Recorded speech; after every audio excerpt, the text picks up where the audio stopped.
Hello friends, good morning. Welcome to my pakhala blog. आज breakfast होता पखाड़ा आलू भर्ता। पाखे थी पीसी घर आसाला डाकेरा लंच पे, तो आम चारि भौणी बाहर जाइलु वर्षा को खातिर नक लंच करने को। देखिपे केते जोरे आमर ये वर्षा हो। ये होती मो पीसी रोषे कर बहुत व्यस्त। आम केते कौन सारा प्रिपेरेसन कर आगू को देखेबी।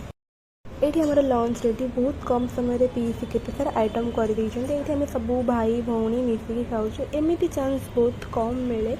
यार मजा ही किसी अलग। ये देखते मुझे गपसप चलुची आमर आ खाया भी चलुची। ये आहरी 3 जन मिस अच्छा, किए जाइए कॉलेज किए जाइए स्कूल। तो एमती जो मजा ये देखते पीसी आमको खाଇବା परसी चली जाती।